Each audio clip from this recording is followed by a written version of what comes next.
Hey everybody, David Yang here. Thanks for tuning in. So today I'm here at a flip property for one of my buddies. His name is Xai Xiong. He is a general contractor and we are here taking a look at his property and seeing what he does to flip these houses. So Xai, tell us a little bit about yourself.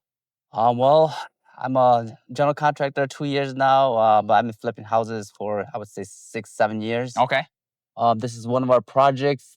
This was a condemned property. It needed everything basically. Like we had to paint the exterior. We got demo some walls. Uh-huh. We redesigned it to basically convert it into a duplex. So, Okay. Awesome. Cool. So what we're gonna do today is we're gonna go inside and we're gonna take a look and just see how you do your flip process from kind of start to finish, okay? So we'll catch you guys on the inside.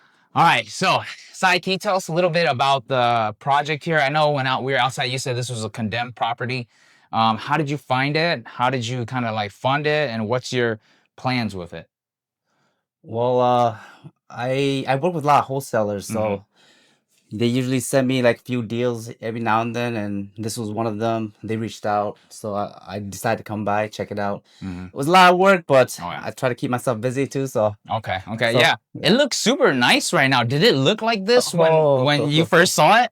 no, it was just imagine a hoarder house and all the walls all broken up, cracks, Okay. everything like that. Yeah. Kitchen messed up, bathroom. So when you came here and you took a look at it, was it did you think like, hey, I'm gonna turn this into a duplex or I'm gonna turn it into a single family? Because I know this is one that you kind of converted, right? Yeah, well, initially it was already laid out like a duplex, but Okay. it was legally a single family, so we had to go through the process of pulling permits, making sure everything's up to code to make an actual duplex. Okay. Did you have to do any type of rezoning or anything like that? No. So pretty much all you had to do is just do the permit, and then start work on it, and then you can legally turn it back into a duplex. Yes, but you would need to make sure you follow all the codes because it's completely different.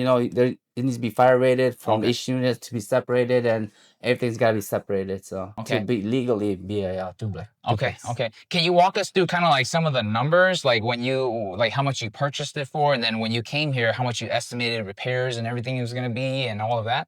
Yeah, I purchased it for $110,000. Uh-huh.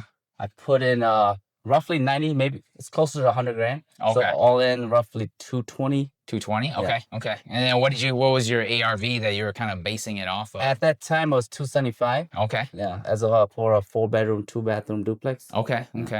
So, you're thinking about roughly maybe about $40,000 to $30,000 of profit then around there? Roughly, yeah, after all the expenses, commission, and closing costs. Okay. And how long has it taken you to go from like completely broken down to kind of what it looks like right now? It's usually faster, but dealing with the city and permits, especially in Minneapolis here, it's a little tougher. Okay. So we spent like maybe 2 months just to get that permit like ready to go. But the goal was to get this done in 6 to 9 months. We're at, I believe, like 8, Okay. 7, 8 months right now. But then to get sold too, it's gonna be a few more months. So this property will be put on the market and be sold at a later time then, right? Soon, yes. Okay. Awesome. Cool. All right. So what kind of advice would you give to new people that are trying to get into house flipping and maybe be a general contractor, but generally trying to get into real estate investing, kind of do what you do here? Me personally, I say just do it. I mean, there's like this project, there's a lot of things that went wrong. We had to readjust. We went over budget a little. And so, I would say just do it. Do your homework and run your numbers. Make sure there's a big enough gap where mistakes could be made, because every project you do, there's gonna be something that's gonna be wrong, or something that wasn't expected. So okay. So you guys heard it from Sai here.